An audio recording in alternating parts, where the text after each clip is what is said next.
November 1ನೇ ತಾರೀಕು ಕನ್ನಡ ರಾಜ್ಯೋತ್ಸವ.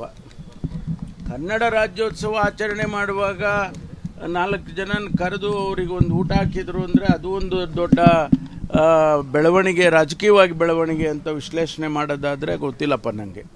ಯಾಕೆಂದರೆ ಸಂತೋಷ, ಹೌದು, ನಮಗೆ ಕನ್ನಡ ರಾಜ್ಯೋತ್ಸವ, ಕನ್ನಡ ನಾಡು ಆಯಿತು ನವೆಂಬರ್ 1ನೇ ತಾರೀಕು. ಅದಕ್ಕಾಗಿ ನಾವು ಆಚರಣೆ ಪ್ರತಿ ವರ್ಷ ಮಾಡ್ತೀವಿ. ಆ ಸಂತೋಷದಲ್ಲಿ ಬರ್ರಿ ನಮ್ಮ ಎಲ್ಲರೂ ಒಂದಿಷ್ಟು ಸೆಲೆಬ್ರೇಟ್ ಮಾಡೋಣ ಅಂತ ಮುಖ್ಯಮಂತ್ರಿಗಳು ಹೇಳಿದರೆ ಅದೂ ರಾಜಕೀಯವಾಗಿ ವಿಶ್ಲೇಷಣೆ ಮಾಡೋದು ಸರಿ ಕಾಣಿಸಲ್ಲ.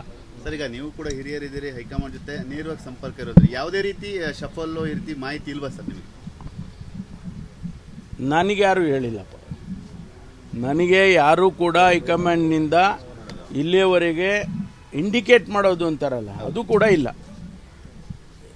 ಹೌದು, ನಾವು ಮೋಸ್ಟ್ ಪ್ರಾಬಬ್ಲಿ ನಾವು ಇಂಥ ತಿಂಗಳಲ್ಲಿ ರಿಶಫಲ್ ಮಾಡ್ಬೋದು ಅಂತ ಅವ್ರು ಯಾರು ಹೇಳಿದರೆ ಅವಾಗ ನಾವು ಕೂಡ ಊಹೆ ಮಾಡ್ಬೋದು, ಹೌದೌದು ಮಾಡ್ತಾರೆ ಅಂಥದ್ದೇನು ಸ್ಪೆಕ್ಯುಲೇಷನ್ ಸ್ಟಾರ್ಟ್ ಆಗುತ್ತೆ.